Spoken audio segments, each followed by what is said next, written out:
But it's the only way you're ever gonna learn. You look back and it's all in the past. I'm dwelling on the thoughts I cannot say to you.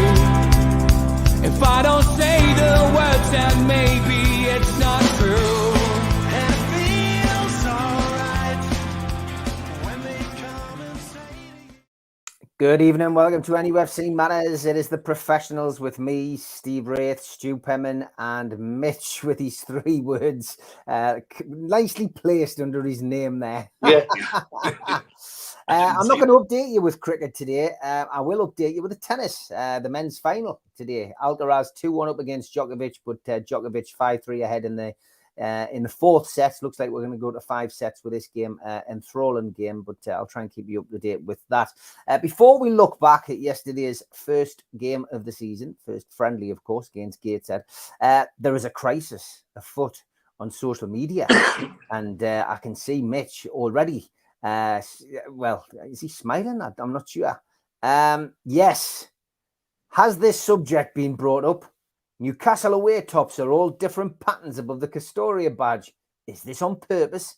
Surely we should all have the same top. They are both genuine tops.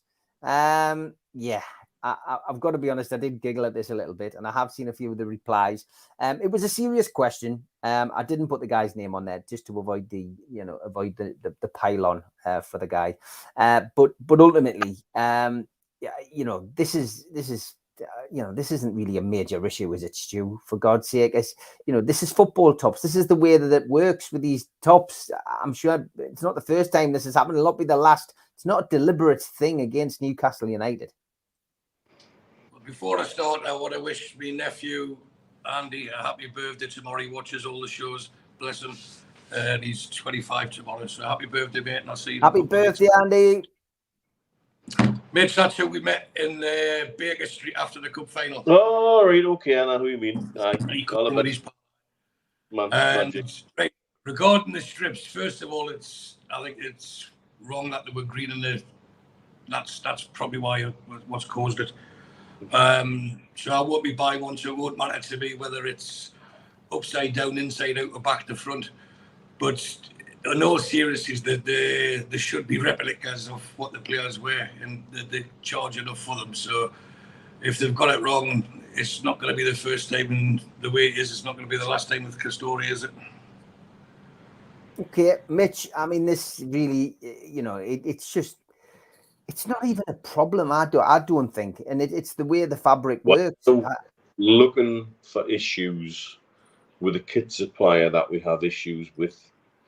Everybody's not happy. I get everybody's not happy. But we're now at the point of just ridiculousness. It's a pseudo-random pattern that's put onto shirts, and each one technically will be unique because it's a pseudo-random pattern. Talk to somebody like Craig Douglas on Twitter who's designed shirts for Nike. He'd probably talk you through the ins and outs and the actual technical delicacies of it, what have you. We've just got to stop looking for problems where we don't need problems. It's looking at if it's not the stitching, it's how everything lines up. If it's not this, it's that. Look, we know we've got a problem with Castoria. Castoria have let Newcastle United down. Let's be honest. That's the reality of it all. They haven't been able to deliver what they could have done and should have done.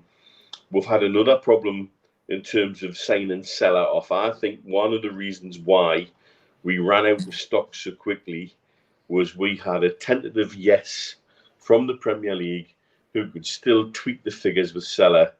And so they've gone ahead and said, make a limited production, do so many shirts with seller on, let's get them out for the launch day, and then we'll worry about what the Premier League say after that.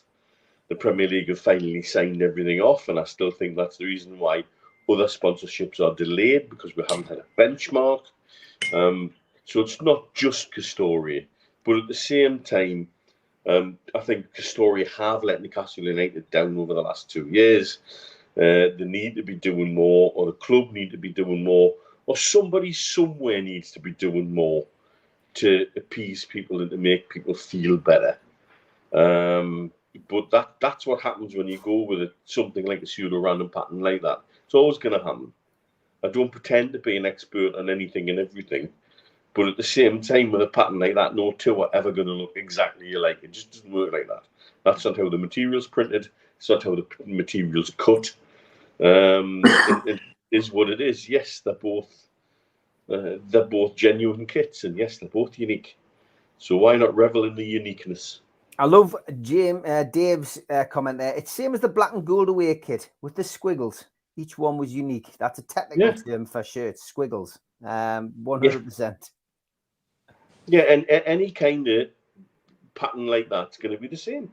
You can't get two bits cut the same. It just doesn't work like that. No, it doesn't. But there we go. That's that addressed, and we'll not hang around any further. Let's look back at yesterday's game. Stu, Newcastle, of course, played Gateshead in a pre-season friendly, first game of the season. Pre-season friendlies are pre-season friendlies. It's a chance to blow the cobwebs away. It's a chance to get players to run out, maybe who you're looking at selling, maybe getting players to run out who need some time on the pitch, give a chance for some youngsters to have the opportunity to play alongside some bigger name players and revel in the atmosphere of being part of an away travel, on the bus with the guys. It's all of those kind of things and more. It's a chance for Eddie Howe to look at formations to see whether young players coming up through the younger teams are going to be able to fit into his system, and it's all of that and more. And also from a Gateshead point of view, it's a chance to make money. 7,000 people at the game. 20-25 pound a ticket for people sitting in the stands or standing in the wettest part of the ground.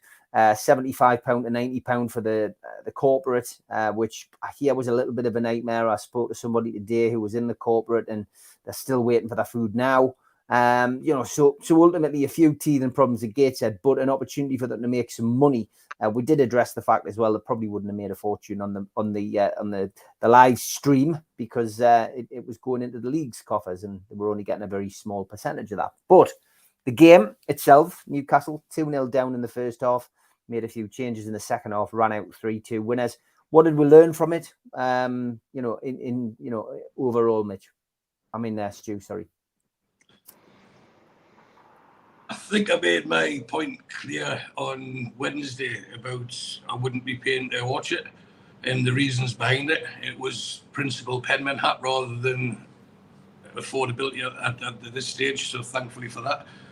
But so I didn't pay to watch it, but then at half time I got a link from Twitter and I managed to watch the second half, so you can all thank me for Newcastle winning. What I did learn from it, when I seen the team come out, it just had the air of on the Saturday morning at the training ground. If you're fit, put your hand up, and right, we'll throw some names in. And this is what we're going to do. The bigger names clearly weren't going to play because they'd only just come back the day before. We're not going to risk someone like that, and it's hard to keep someone like Kieran Trippier out the team. He likes to lead by example and will always lead by example. And I think the rest of the starting 11 ideally wouldn't be the starting 11 on the first day of the season or beyond.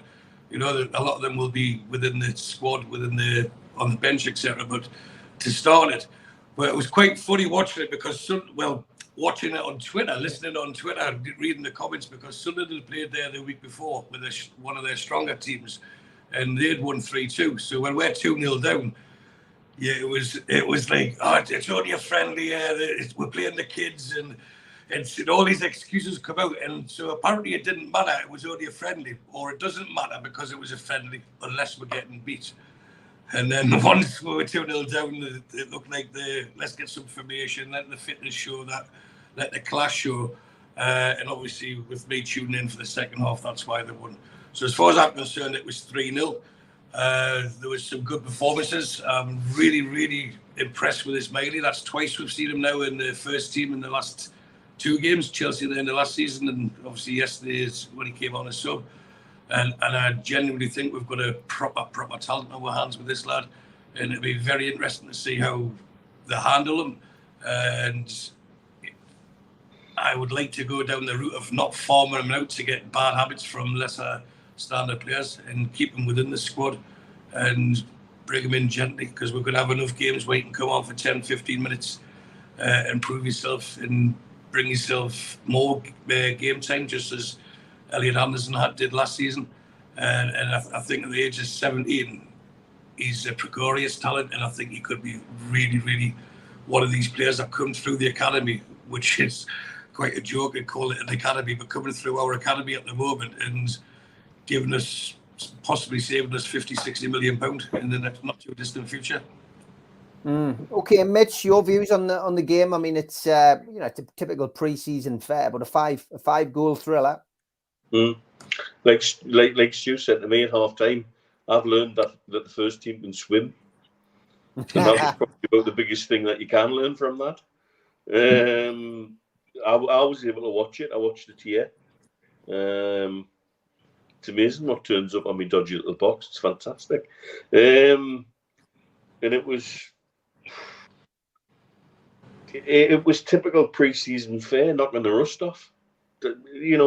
What can you learn from that? I think it was done as much as anything as an exercise to help Gateshead. That stadium is tired. The kickoff was delayed, and I've been in that ground with twice as many people in the ground as there was yesterday, and without any problems with the kickoff. So the kickoff being delayed suggests to me the international stadium continues to be, as the time goes on, less and less fit for purpose. What I did like in the second half was what some of those kids did. They played with purpose. They played without any fear. Elliot Anderson, amongst all of that, looked like a bit of a leader in the camp. After the first goal was scored, there was no messing about celebrating. It was get it back to the halfway line and let's go again. And that's an interesting mindset from him. Somebody who obviously this season has an opportunity to lay down more than a marker, because I think his markers were laid down last season. And I think keeping him in around the group was a really good decision. Now, with some of these young'uns, we might have the same kind of decision going forward, depending on what we're doing with the squad and depending on how transfers work out. But if we can see the same development from some of those young'uns going forward as we've seen with Elliot Anderson, it starts to bode better and bode well in terms of how development from within the academy goes, because that's something else that we've long time gone on and on and on about how we're lacking. So I think there was plenty more positives to take away from that. And so, going forward, let's see what Eddie Howe wants to do with some of these young'uns more than anything else. I think what pleased me, Stu, was the team has got an identity, and I think that was the point I was trying to make before I gave it over to you about the game. That players coming in know their jobs, know what they've got to do. That's got to be pleasing for Eddie Howe from that perspective. And bearing in mind we had numerous left backs, available yesterday.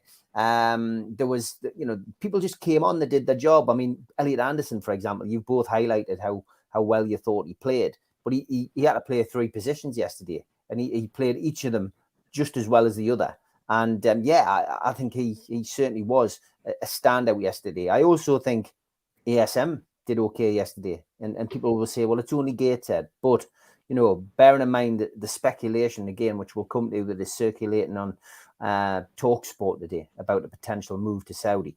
He put a shift in again yesterday. I've got to be honest, you don't want to say there was a player didn't do as well. I didn't think Darlow did particularly well. If I was somebody watching Darlow yesterday, I would be a bit, I'm not sure he put any pound notes on his potential transfer fee. But other than that, I thought it was a pretty good day at the office for a lot of people. I think Eddie Howe will have learned a lot from that, and I think he'll do the same on Tuesday. But ASM, Elliot Anderson, and an identity, Stu. Yeah, it shows, and it will please Eddie Howe, that it looks like the players are well drilled and they know what's expected in each formation, and that obviously cascades down through the ranks as well. for the teams below us. And when they come on, they know exactly what's expected of them, positional wise, and holding the ball, when to release it, where to move, making sure there's someone always has an option when they've got the ball. And I'll take you back to when we were in Riyadh watching when we won that cup, the Al Dira Cup. They played Karius in the second half there and Darlow in the first half, the same as yesterday. And Karius was very much assured, just like he was then. And it seemed to give the defence a bit more confidence as well. He's commanding his box. The way he was coming for the ball, he's shot stopping. He did everything that he could do right. And that should give us confidence going forward if he does become a number 2 rather than what's touted as a number 3. ASM, he looked like he wanted the ball. And of course, he's not going to do everything perfect. No one does.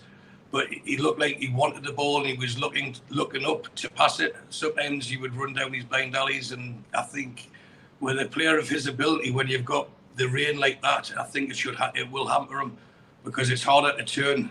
It's harder to make those little delicate flicks and passes count because the ball gets stuck in the water. So taking all that in consideration, I thought he had a good game.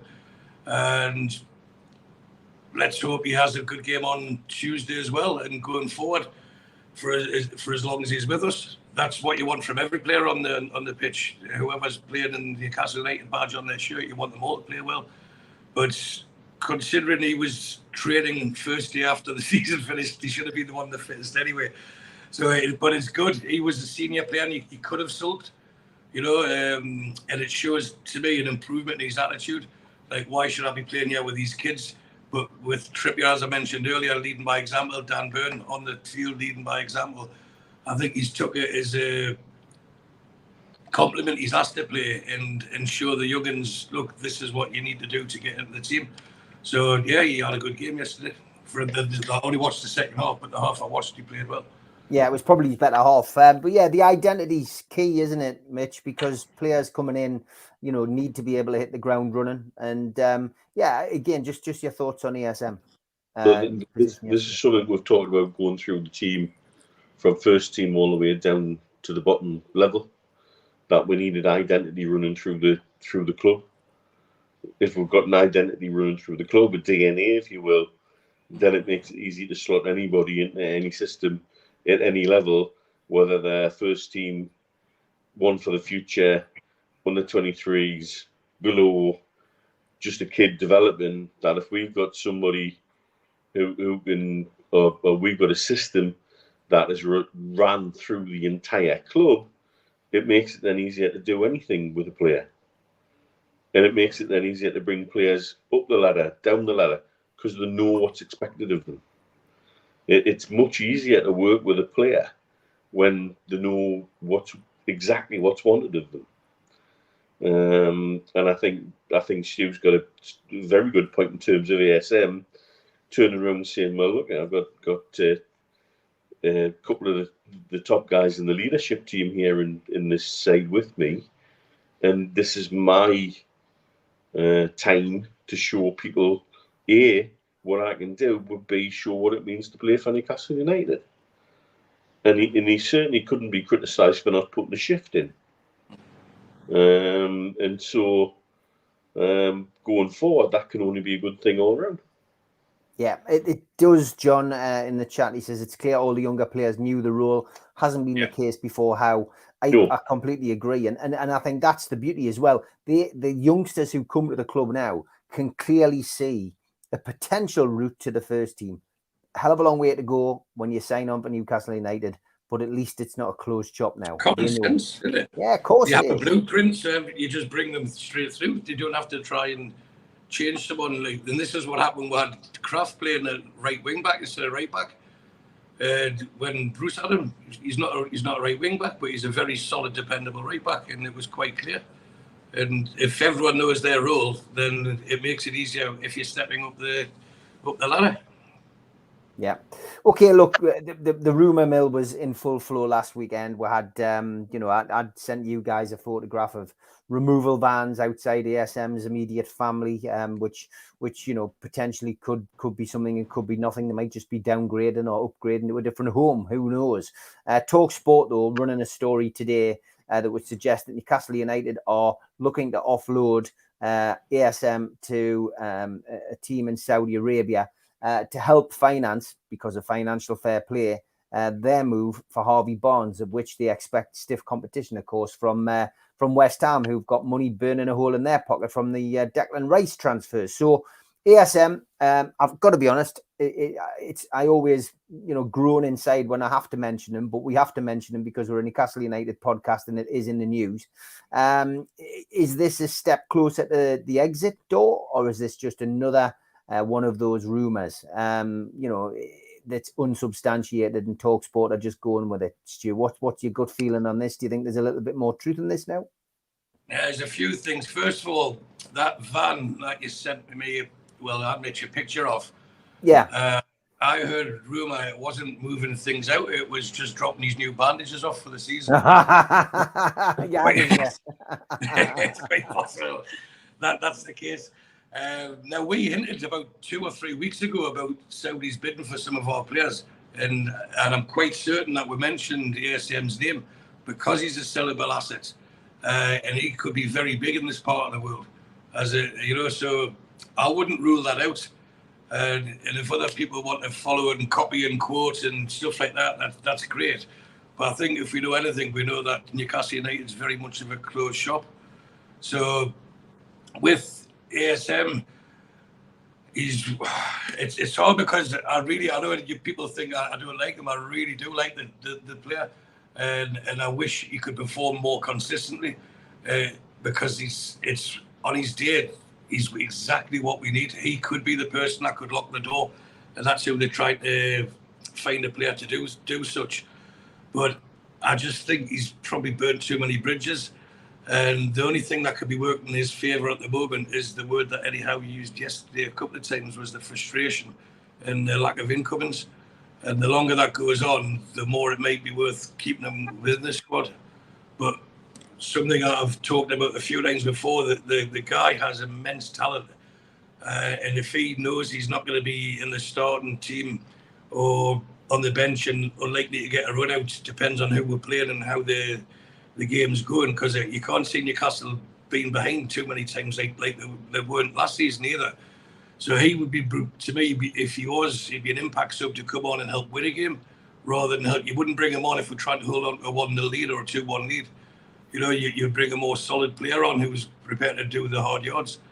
So if he understands that and accepts it and decides, okay, I'm willing to stay under those conditions, then it's a win for everyone. But whether he's willing to do that or not is a different matter. Okay, what's your views on that one, Mitch? The whole ESM thing, I'm sick of talking about it, to be fair. So I think everybody knows my position on him. If he can deliver what we know he can deliver on a consistent and regular basis, he's almost undroppable. Mm-hmm. We've seen him dismantle fullbacks. We've seen him dismantle one of the best fullbacks in the Premier League. But then not show up against an average fullback. And so that's the frustration. How do we get that out consistently? Where are transfer leads going? The one thing that Saudi have done with the Saudi League is they've just disrupted transfers massively in a way that it makes it very difficult to predict where somebody may or may not go, because all of a sudden one of the Saudi teams might just suddenly come in and say, we want him, and there's the cash, and we'll do the player deal, and the player will go. It's frustrating. I don't think for a minute it's designed with anything other in mind than just building the Saudi League. The people involved with PIF, with regards to those clubs, are absolutely nothing to do with Newcastle United and what goes on at us. And they've got the budget to make anything happen at any level with anybody. So I think we also are in this position where we really don't know what's happening with transfers. We've got no clue. We've got no suggestions. Things aren't leaking out of the club the way they used to do. We don't know what the budget is, and if anybody says they do know what the budget is, they're talking out their backside. Anybody saying, well, this is going to happen and that's going to happen and this is what the fees are going to be, is pretty much making it up.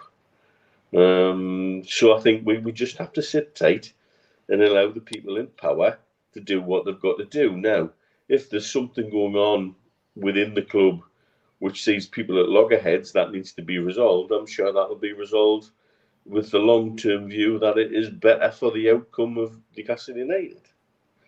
There's absolutely no way, if you go off the chairman's words at the end of the season, going forward for this season, there's no way they're going to want to screw things up at Newcastle United.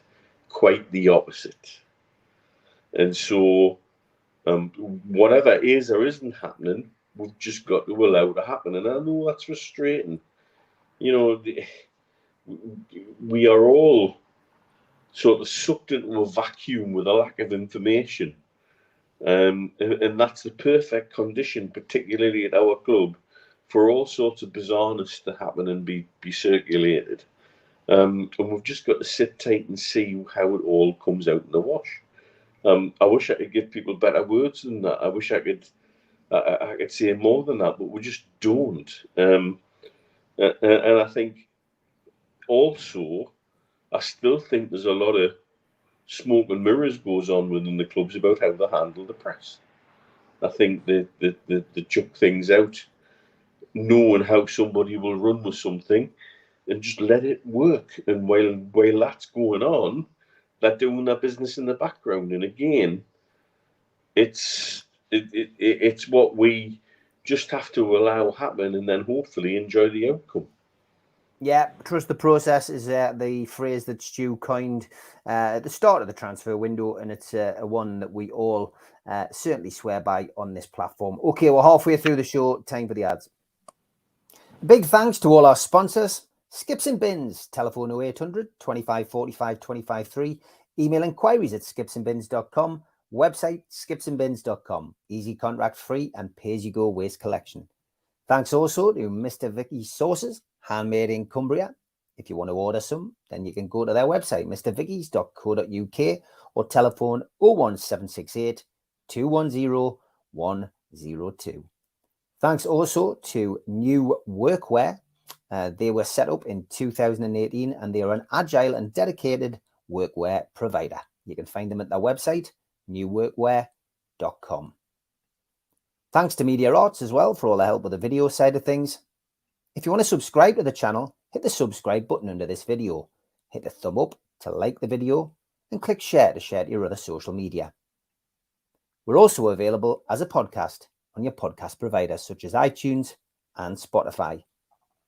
If you'd like to take out a cult membership, which means you get a cup, a pen, a membership card, a scarf, and entry into the monthly draw, then put your smartphone over this QR code now. It'll take you straight to the site. You can set up and pay a one-off fee of £25. Alternatively, go to nufcmatters.com and check for membership. If you're a subscriber, you can apply for a free car sticker. Just email john@nufcmatters.com to claim yours today. The new Shearer raffle is up and running. 150 tickets, £1 a ticket to win a limited edition Alan Shearer signed ball. Enter now at nufcmatters.com. We've got a couple of events coming up. Newcastle United question and answer live with Liam Kennedy, Jordan Cronin and Dominic Skerr from Newcastle World and the Shields Gazette in association with NUFC Matters takes place at the Tyneside Irish Centre 11th of August at 7 p.m. and tickets are a £5. The Christmas event will be with Frank Clark and John Gibson, Thursday, December the 7th at the Tyneside Irish Centre. Tickets are £15 from nufcmatters.com. And Waddle, Keegan and Beardsley, the class of 84, with special guests, takes place at the Tyne Theatre and Opera House on Westcott Road in Newcastle on Thursday, January the 25th. Tickets are available direct from the theatre, 0844 24 91 000, or go to the website for further details. And don't forget, starting on the 7th of August, you will be able to hear myself, Steve Wraith, on the Northeast Footy Breakfast. This comes to you in association with the Toon Radio. 7 o'clock till 9 o'clock, 5 days a week. Check out the Facebook for more details. It's another happy birthday, this time to Zinedine. Happy 5th birthday. Hope he's had a great day. I'm sure you spoiled him, Ifty. Thanks for that. And here we go, guys. Here we go. Kvaratskhelia. Oh, hear me out. I'm going to stick with KK. Stu and Mitch, have you guys heard anything in the KK rumours that are flying around at the moment? That was from Ifty. Also, Barry Hogan, our transfer guru, whose list has now reached 198 since the 6th of June, players that Newcastle have been linked with. Is there any truth in the KK bid? He's a mint player, but the price seems too high. Yeah, I mean, this one's, again, circulating that interweb. Stu, people calling it a cheeky bid, but you know, it's about as, I don't know, it's about as likely as all the other 198 that Barry's been linked with, isn't it? Apart from Tonali, who we got through, who's also on that list. Yeah, they'll have to get one right eventually, won't they? Yeah. I spoke to someone about how to pronounce it, and apparently you don't pronounce the K. Oh. So it's Kvaratskhelia. Very good. You've practiced that all day. I have. I've got it written down in how I would say it rather than... You broke it down. You cheat. You cheat. There you go. Kvaratskhelia. There you go. Okay. Yes, what do you he's reckon? a quality player, apart from when he played against Kieran Tierney for Georgia against Scotland. Did I mention that previously? I think I did. Could we get him? Yeah, because the thing that really... I don't want to use the frustration word because that's been coined by someone else over the weekend. The thing that boils my tea is there's too many people that are talking about this financial fair play. Tonali was 55 million spread over 5 years. We've spent 11 million. We could go and sign plenty more, and I'm quite certain we'll get 2 to 3 more top signings that are first team ready. That'll go straight into the squad and be blended in over the time as Eddie Howe does introduce them in. So using the frustration word from Eddie Howe, of course he's frustrated. He's a football manager of a Premier League team that's in the Champions League. And another thing what we can't keep doing is a fan base, again, my opinion, I'm not preaching to people, they start saying, well, 2 years ago we were this, 2 years ago we were that. We can't keep, it's like a comfort blanket hanging on to mediocrity. If Amanda Staveley can see after the cup final that we'll win the lot, and if our chairman, as Mitch mentioned before, Mr. Yasser Al-Rubayan, said we will be number one, they're dreaming big, they're thinking big, their expectations are moving forward, not backwards or sideways. Why shouldn't we as fans have the same expectations? So yeah, we'll be frustrated because we want the success now because we've been starved for that long.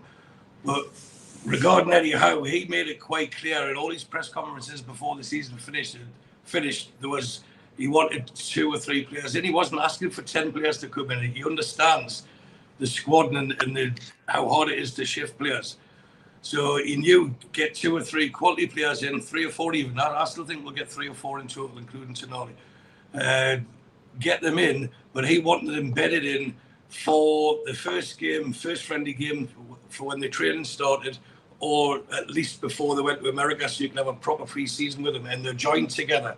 So they're not joining like Anthony Gordon did on his own in isolation, where you're joining a group and everyone seems to know everyone. And it makes a big difference. We've all changed jobs in the past, and you go into somewhere new and you're like, what's going on here? But if you're in a group of 2 or 3 new ones, you form a bond with that click anyway, don't you? And then you start finding out who your mates are within the new company. So that's we know Eddie Howe's massive on the team spirit, etc., and that's what he wanted. So yes, he's got every right to be frustrated, and he will always quote financial fair play. That's his job to do that. And my train of thought is the new training kit. Is it not crying out for a sponsor on the front? Of course it is. Of course it is. But I honestly believe they're holding back until they've made the signings so they can give it the Oliver, the begging bowl out and saying, look, we haven't got the money. And if the narrative keeps running with 50 million to spend, 75 million to spend, and that's it, then it becomes easier to negotiate. Now, there's been also quotes and talks about loggerheads with Dan Ashworth and Eddie Howe. Of course, they'll have conversations, and of course, Eddie Howe should be rightly saying, I wanted these players in, and I'm sure there would have been lists of 5, possibly 6 for every position. And when he comes back, let's say there was 5 positions he might want to upgrade. So that's, let's say 25 to 30 players. He comes back and there's only one of them sitting in the dressing room. He's going to say, well, come on, let's do your bit. Now, Dan Ashworth's reputation, he come here on a sky-high reputation. But again, he's learning on the job as well. It's a different type of pressure for him. Because at England, he was a suit. He goes behind the scenes and all his work's done out of the public glare. At Brighton, his role there was to unearth gems, wasn't it? It was to find players cheap, predominantly from South America, bring them in, dust them down, and then sell them on for a huge profit. That is the Brighton model, and he excelled at that. But now he's dealing with the big fish. He's not going to a team in Ecuador and he offer them 3 million, and it's like offering us like 50, 60, 70, 80 million. You know, he's now dealing with the likes of the AC Milans and the top clubs around the world, and it's a different type of negotiation. So it will be difficult for him, but I'm sure he's more than capable. Otherwise, they wouldn't have hired him in the first place. And his role in this transfer window will be decided to me on September the 1st, whether it's been a success or not. Is at the moment, is he lacking for where we all want to be? Of course he is. But that doesn't mean we can't get a few in the flurry. You know, that I'm sure there's petty irons in the fire. In my opinion, and again, I'll stress this is just my opinion, I'm not sure we're going to get Harvey Barnes. I know you get a lot of the journalists have said, yeah, it's all done and dusted. I think it's been played out too much in the public. And there's too many agents involved where Newcastle don't want to get into a bidding war. They won't get into a bidding war. They showed that with Madison. And Leicester, for whatever reason, don't want to take our money, or they offer us one price and then another team another price. And so if you're doing that negotiation, you would get annoyed with that as well. So I'm not saying Harvey Barnes is off, because I wouldn't know if it's off or on. Just my opinion is I've got a feeling it won't happen. But that doesn't mean we won't be signing other players. I can see before they go to America at the end of the week that they'll have at least one more in. I would expect that. And when you have the chairman knowing he's the very, very intelligent man, he's business savvy, and he understands you've got to spend money to make money. And could he go down the route and break in the financial fair play laws, just like Manchester United did? And look at their fine. Do you know what their fine was? It was less than 1 week's salary for De Gea, who they've just stopped paying. Less than 1 week's salary for him. So it's made no difference to their balance sheet whatsoever. So if they want to play that game, financially, of course, we could play that game, but we still, I believe, they want to do it properly. And I honestly believe if you get another 2 players in for about 50 million spread over 5 years, there's your 100 million, 20 million a year. We can afford that. And if we recall a conversation I had with Ahid a couple of weeks ago, I mentioned on here, had we finished 8th, which was most people's expectations, how much would we have spent this summer? Then had all the Sky money on, then had the Champions League money on, then had the new sponsors on, and there's more new sponsors to come. We have more money to play with than what we're letting on. And I'm glad that they keep mentioning financial fair play. I'm glad that they keep saying they won't get in the bidding wars. And I'm glad that when they do sign someone, it'll be someone who really wants to play for us and they will benefit our team, which is, as supporters, is exactly what we want. So yes, we will trust the process. Another 3 words is cool your jets.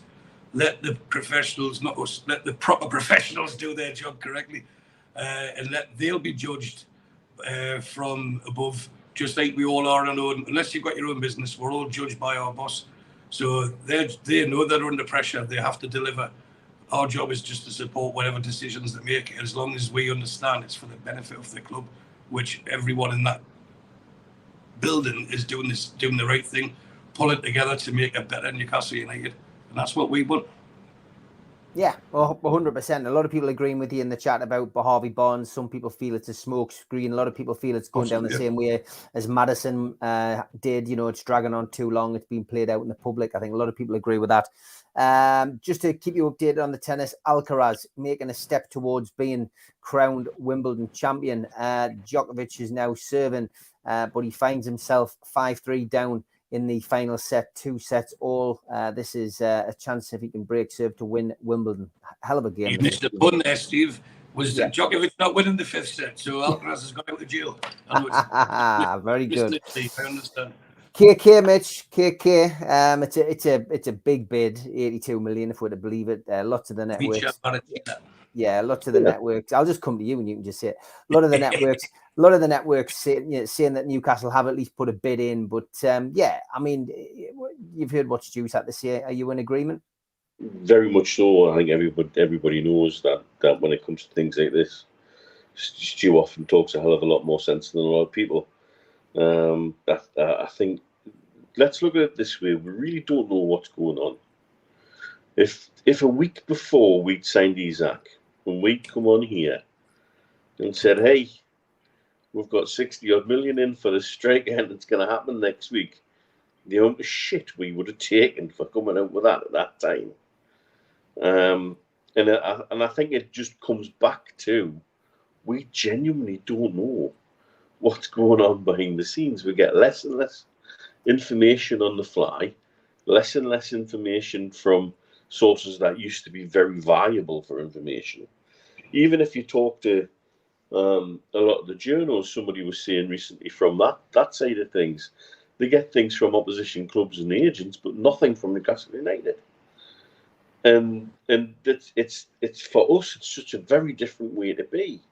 We used to have agents come in to tell everybody from the moment they landed while they were sitting in the reception at St James's Park, going all the way up, and then whoever they met from the out for a coffee in the town, why they were in town and who they were representing and who else they represented and what they were doing. And none of that happens now.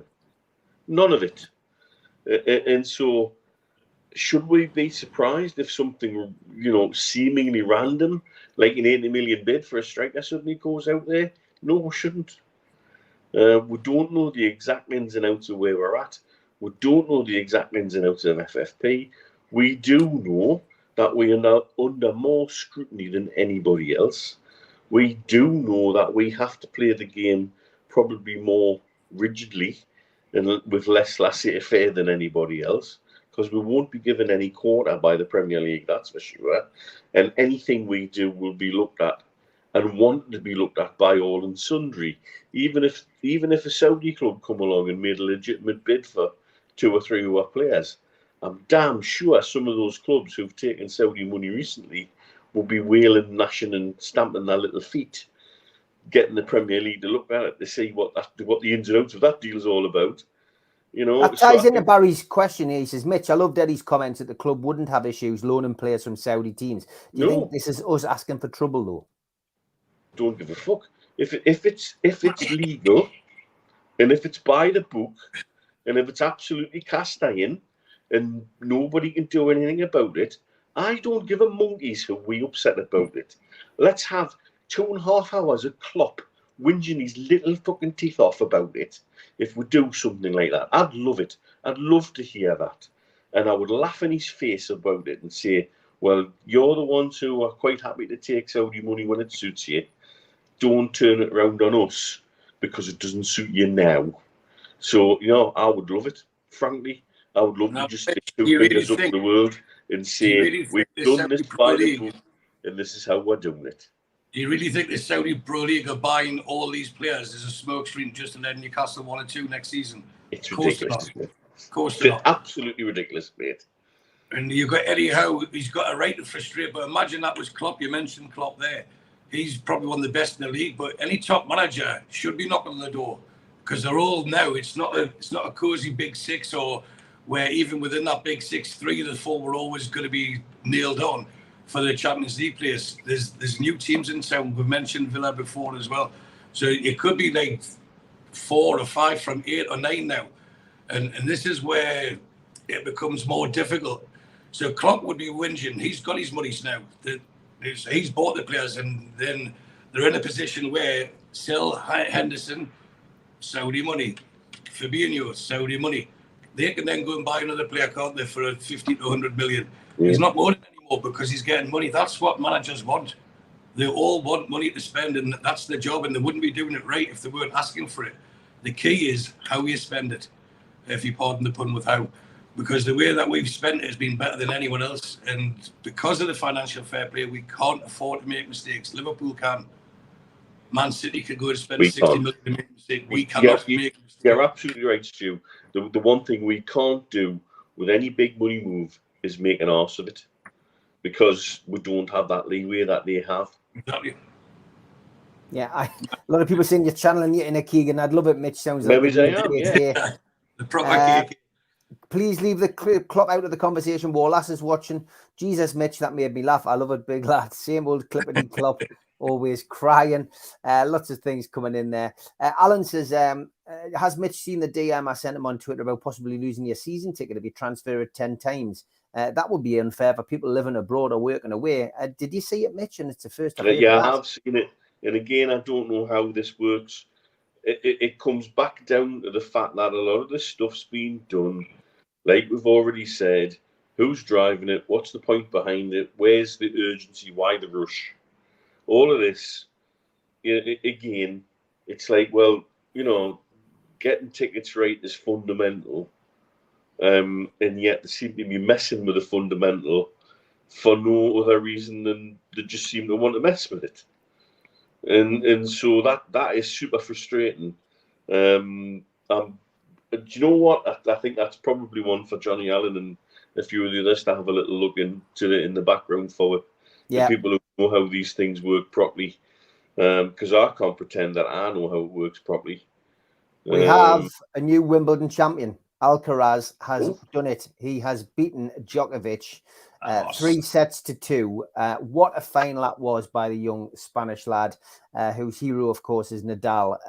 Listen, I'm not a huge cricket fan. I'm not a huge tennis fan, but I do like to watch the big events. I'm so pleased that I've managed to carry on watching that this afternoon.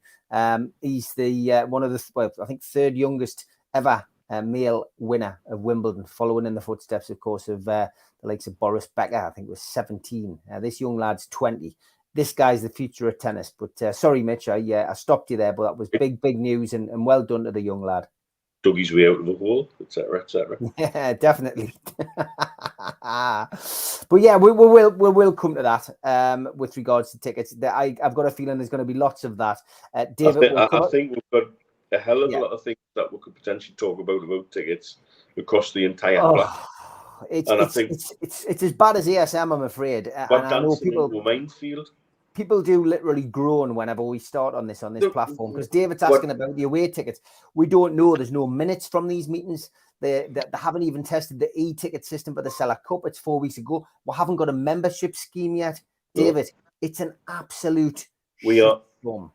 Dancing into a minefield. And if you then take some of the stuff that you've heard, that I've heard over the last couple of weeks from people involved with ticketing side of things, some of the reasons that certain groups are given about why they should have priority over other people, and I think if a lot of that came out, it would cause uproar. It would honestly find every little fissure and crack between every fan or group of fans you possibly could, and drive away against each other again. And that's why with something fundamental, you don't mess with it until you absolutely know what you're doing, unless they do know what they're doing and the consultation is lip service. Yeah, I've got to be honest. There right now. It's a complete minefield as you've described it. Look, we will try to make some kind of inroads into this. As I said, my brother's currently going through an absolute nightmare. Not getting any help from the ticket. And he's not alone. And that's where it's wrong. If it was a one-off, you'd think, oh, okay. But when it's 10, 15, 20, 30 people firing stuff in, saying the same thing, then that's where it's wrong. And it's fundamentally wrong. I mean, he's thankful he's got his season ticket because, you know, the way that they were going on, they could have ballsed that up as well. It's a glitch at their end. It's not a glitch at his end. And it's just lack of communication, which is something that they need to sort out. But got 10 minutes left. BT says, with defensive age and lack of pace, would you agree that the route through the qualifying stages of the Champions League would be a step too far, Stu? Do I actually qualify out of the group? Is it a step too far? I mean, you know, I don't know. I guess from our perspective, it's going to be interesting, and a lot depends on who we bring in. You know, it depends on who we sign before the 1st of September. Depends who we get drawn against, because with us being in pot 4, it's quite obvious that 3 other teams are going to be a lot more savvy European-wise than what we are, and with the game management and stuff like that. The home and away issue, because we do have a tendency to be gung-ho. So I think we'll bloody a few noses, and I can see us getting out of the group. I really can, because I know we've referred to this several times, but there won't be a team in Europe that would look forward to going to St. James's and think, right, this is a nice, easy 3 points in our group. Even the better teams that we could be drawn against, the Real Madrids, Bayern Munich's, I'll guarantee that if we do get drawn against them, they'll come full strength against us. They won't be seeing us as a normal pot 4 team where you can rest 5 or 6 players because they've got a big game in the league on the Sunday or Saturday afterwards. The momentum's a great thing, and we've got momentum. And I think we've got a young enough team. Yes, there's some elder statesmen with Trippier and Shaw, etc. But we've got a young enough team to go there to play anyone with no fear. And I think the camaraderie between the lads, the belief in their ability, the belief in the collective plans that are put out to them, the belief in the management who give them the plans, that goes a long, long way. As long as you've got the talent and the ability and the work ethic, because the harder you work, the luckier you get. And these lads are talented and they are working hard. What we need to do is add to it, because when you say we're linked with people, then all of a sudden it becomes a debate, doesn't it? Oh no, Willick's better than him. Oh, Longstaff shouldn't get dropped. We can't play 20 people on the pitch. You know, it will be rotated. But although every game you start with 11, what Eddie Howe's done very, very well, especially at the back end of the season when it looked like we might have tailed off, he started making 3 substitutions around about 60 minutes. And then probably another 2, 80 minutes onwards, whether it's to kill time or to chase the game. So there's 16. Then you take injuries and suspensions. What we need is 18 to 20 top quality players that can interact in every single one of them. People are starting. That's what he's wanting. That's what we're wanting. And that's where we'll get. Whether it's this window or the next window, we'll get there. Or as soon as we're financially allowed to get there. That's exactly where we'll end up. So there might not be a set starting 11. I think Man City's probably the one that we all have to aim for at the moment. But they very rarely play the same 11 week on week. And yet, if you look at their squad, they all end up playing 30 to 40 games a season. So this is where we start looking forward and thinking, right, who do we bring in? And if it is Vicha Varachila, I just had to say that, then that doesn't mean he's going to be playing every single game and Almiron will never play again or Murphy will never play again. What we're doing is making the players that come in better than a Miggy or better than a Murphy or better than a Longstaff, for example. As much as he was fantastic last season, he's fantastic. He's probably hit his ceiling, had his best season he'll ever have. And he does have limitations in his game, but the way the team played, it maximised his ability. But if you've got that work ethic with that tenacity, but also with the clever finishing and passing range that Tonali's got, it's an upgrade. So that's where we need to go. And we just keep upgrading. And as quickly as possible, as quickly as we possibly can, with the right players, the right attitude, we'll be fine. So yes, we will get out the group. I think we will. It's Vivar to his mates. Thank you. That gets us out of it. Simon Thomas, by the way, has been named the new Soccer Saturday host, while former referee Mike Dean joins the show to give insight from match officials. Breaking news from Sky. Wow. Simon Thomas. I'm not sure whether that big boots to fill. Big boots to Big fill, boots to yeah. fill. We're all going to miss Jeff Stelling, that's for certain.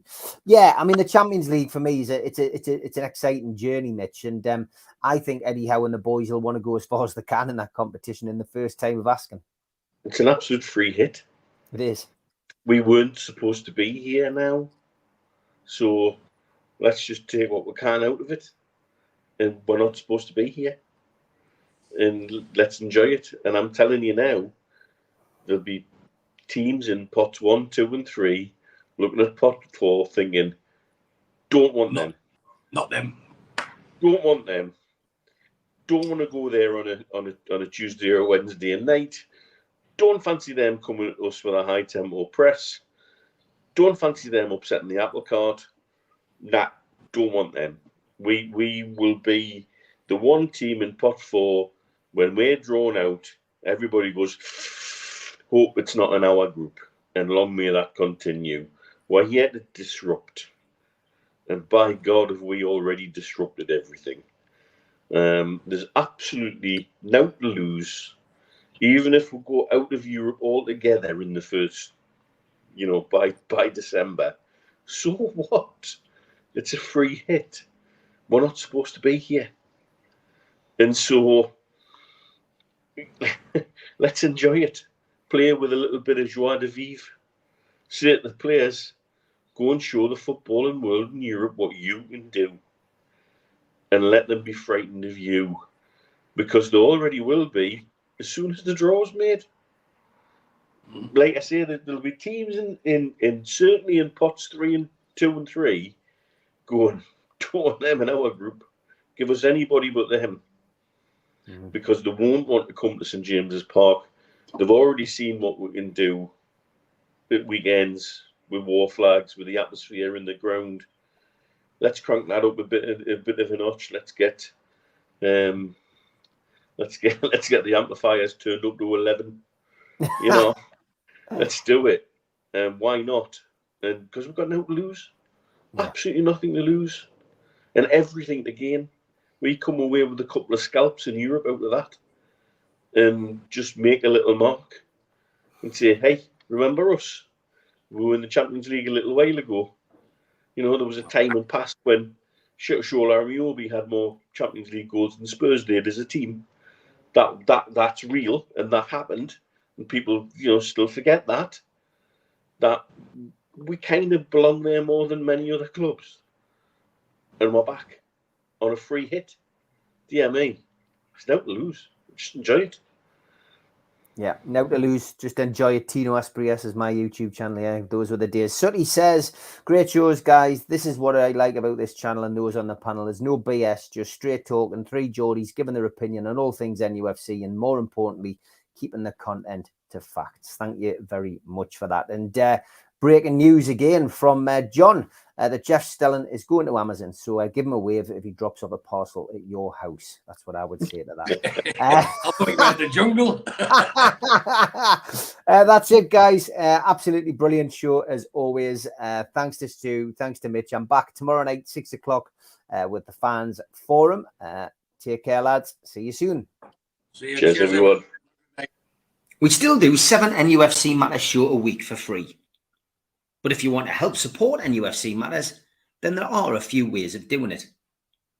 Hit the like button on each live broadcast and video. This helps the channel grow. Hit the subscribe button and select the all notifications bell so you don't miss a single show. If you want to help us financially, then you can join the channel using this button with the membership starting at $1.99 a month. Or you can drop us a donation in the chat using a super sticker. We're also looking for sponsors.